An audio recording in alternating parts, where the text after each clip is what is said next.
All right. Can I get an audio check quick? Audio check, Jeff Anderson, 1, 2. Okay, fantastic. My name is Jeff Anderson, and I am one of the lawyers who represent the two survivors that filed two lawsuits today against the Diocese of Santa Rosa. And I am the founder of our firm, Jeff Anderson and Associates, that has worked with survivors of sexual abuse for decades. And the cases filed today name the Diocese of Santa Rosa, and they arise from the serial abuse by a well-known serial offender, Father Gary Timmons, who founded the camp at St. Michael's, and through his position of trust over the years from the 1960s under Bishop Mayer through the 1990s, accessed dozens of kids. He was ultimately convicted. He was ultimately removed from ministry, and he was ultimately sent to prison. And so this case is not so much, and these cases are not so much about Timmons, but about the system and the reckless choices that the Catholic bishops of Santa Rosa have made over the years to protect their reputation over the safety of children. These cases that we're able to bring today are brought under a powerful new law. And that new law is called Assembly Bill 218. It is a new law that allows survivors of sexual abuse across the state of California. We call it the California Child Victims Act. And what it allows survivors to do, and what it allows these survivors, two John Does, to do is preserve their own privacy and anonymity, but name the offender who sexually assaulted them, and any those institutions, or in this case the Catholic bishops, that made the reckless choices to protect that offender and not the kids. And the powerful new law, Assembly Bill 218, not only allows these survivors to take this powerful legal action, naming the offenders and anybody that's committed childhood sexual abuse in the state of California, but any institution, organization, or employer that allowed it to happen, as have the Catholic bishops, as it pertains to Gary Timmons. But in this case, this is really about the systemic choices made by the Catholic bishops of Santa Rosa, beginning from Bishop Maher, continuing to Bishop Hurley, Steinbach, Zeman, Walsh, and currently Bishop Vasa. When we say this is systemic, that means the system in the Diocese of Santa Rosa is still flawed. And it is true that Bishop Vasa has recently made some disclosures and given him and the diocese credit for having identified 39 offenders that they know have committed criminal sexual conduct. But that is a half-truth, because the reality is the numbers of offenders that are known to the diocese are much greater than that. And the number of offenders that have been given safe harbor in the Diocese of Santa Rosa are much greater than that. The disclosure made of the names itself is also deficient. And it really becomes a half-truth because no histories are revealed by the bishop. And the list that he has released of 39 is incomplete and partial. As an example, former Bishop Zeman is an offender, a known offender, and he is not on that list. Former Archbishop John Neinstadt, who worked in the Diocese of Santa Rosa, is not on that list. And the question is, how many more are there known to the diocese and the Catholic bishops in Santa Rosa that are yet to be disclosed? These suits and this law allows survivors to take action, not just to hold those that hurt them accountable, but to hold anybody that made the reckless choices that permitted offenders access to them, and can now use this law to excavate and require the Diocese of Santa Rosa and the Catholic bishops across California and all 12 of the dioceses to come clean in a way they never have been required to. It is a powerful law.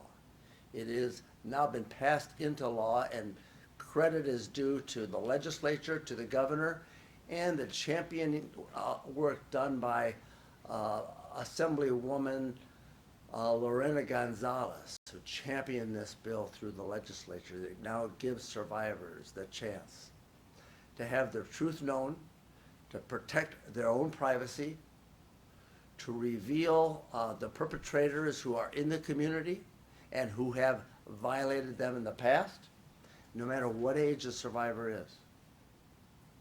And allows the survivors, as these two John Does have been allowed to do, to file cases, to excavate and require the Catholic bishops in Santa Rosa and across the state to come clean. Because the reality is, as is demonstrated in the case of Father Gary Timmons, a serial predator, there has been a massive cover-up by the Catholic bishops in California. And it's time for a massive cleanup. And the law allows for such a cleanup. And allows these survivors, these John Does, to know that today, by filing these cases, they are making a difference in protecting kids in the future, and alerting other survivors to know that, yes, you can come forward. You can take action. You can do something the law in California never allowed you to do before. And that is not only sue your offender and expose that offender in the community for what that offender did to you, but anybody that allowed that to happen, and in this case, the Catholic bishops in Santa Rosa. We also have a bone to pick with the bishop here in the Diocese of Santa Rosa. And while he's made a disclosure of 39 offenders, it's really a half-truth. And if it's a half-truth and not a complete truth, it makes it a bit of a whole lie, because it's really misleading to the community. It's time for the full truth to be revealed, and through these lawsuits and through this law, there is a real opportunity for the survivors armed with this law to do that. I also want to call out Bishop Vasa for his failure and refusal to name 6 additional offenders that he knows about. And he says in his public statements that he did not name those offenders because there's a presumption of innocence, and because they weren't prosecuted and the claims weren't substantiated by the police, that he's not putting them on the list. Because there's a presumption of innocence. The presumption of innocence applies to the prosecution of criminal cases. There should be the innocence of the children that needs to be protected, not the rights of offenders who have not been prosecuted but are known to him. So Bishop Vasa, it's really time for you to come fully clean. And the purpose of these suits, in part, is not only to give a measure of accountability to these survivors through our civil justice system, but to require you and others like you to be more transparent, to reveal the complete truth, and to not withhold or hide offenders in the future. I think it needs to be said that each of these survivors deserve a great deal of credit, and every survivor that comes forward under this Child Victims Act now in California is given a chance to have his or her truth known, a chance to have your own identity protected if you so choose, as a Jane Doe and as a John Doe, and also a chance to hold those accountable for the crimes they've committed and those that allowed the crimes to be committed.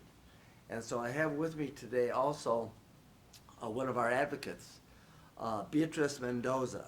And this has been an enormous problem across the state of California because survivors have not had an opportunity to take action like they now can. And in the Latina community, it's also been an enormous problem, and it's largely been unreported. And so we invite you, Beatriz Mendoza, as one of our advocates, to share some of your thoughts on the power of this law for the community in Spanish. Muy buenas tardes. Como dijo el abogado, mi nombre es Beatriz Mendoza. Yo soy sobreviviente de abuso sexual. Y estamos aquí no es por la Iglesia Católica, no, es porque estamos aquí para decirle al obispo que ya le ponga un alto al sistema que él ha tenido por muchas décadas de proteger a los abusadores. Es tiempo de proteger a los niños. No se trata de esta diócesis de Santa Rosa, no, se trata del sistema, porque tenemos un sistema comenzando con el obispo Mayor, hasta ahorita con el obispo Vasa, continúa ese sistema de proteger a los abusadores. Es tiempo de que ahora ellos se hagan responsables, es tiempo de que den una lista completa de los abusadores, esos padres que han abusado a miles y miles de niños, que nos digan dónde están, porque no sabemos su paradero, que nos den los archivos, porque tampoco han dado los archivos. Solamente dieron una lista de 39, pero esa lista no está completa. Sabemos que hay más que han abusado niños. Pero más importante, estamos aquí por la nueva ley, la ley que le da protección a las víctimas de abuso sexual infantil. La nueva ley se llama la AB 218, que gracias al gobernador firmó la ley. Se toma efecto el 1 de enero y los sobrevivientes tienen 3 años para presentar una demanda en contra de su abusador y en contra de las instituciones que protegieron a los abusadores.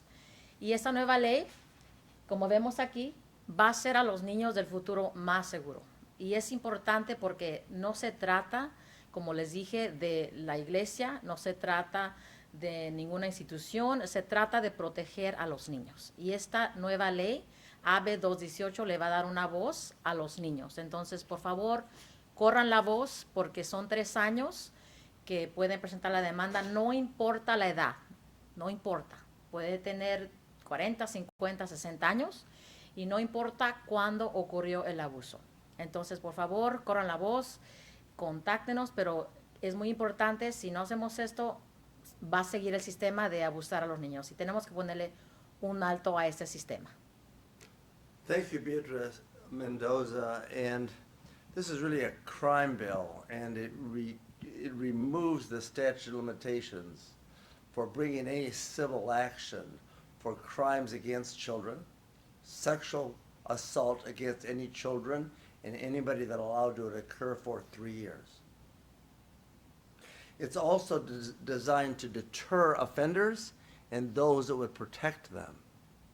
And the crime bill, AB 218, also known as the California Child Victims Act, provides some teeth. Not only allows these survivors to sue for damages and hold those responsible accountable, it also provides for the tripling of those damages when there is a cover-up. And what we're addressing in these suits today and others like it across this state is to expose those that would offend the children past and present, knowing that kids need to be protected and the communities can be made safer, and also to deter the Catholic bishops and others like them that make the reckless choices to conceal it. And it now exposes the bishops. And this new law exposes the bishops and others like them for their dangerous practices in concealing crimes and criminals, like they did Gary Timmons. He first founded the camp in the 60s, where he, at St. Michael's, started to abuse dozens of kids, perhaps hundreds, but dozens we know of. And while he may have been convicted, we also know the bishops that followed, from Hurley to Steinbach to Zeman to Walsh, have all hidden offenders, and not just Simmons. Because reports started to come in the early and late 1960s. One of these cases involves abuse and violation of the John Doe in 1973. The other begins in 1981. Timmons is emblematic of the kinds of practices employed systemically and a playbook deployed by the Catholic bishops in Santa Rosa. It's time for the full truth to be known.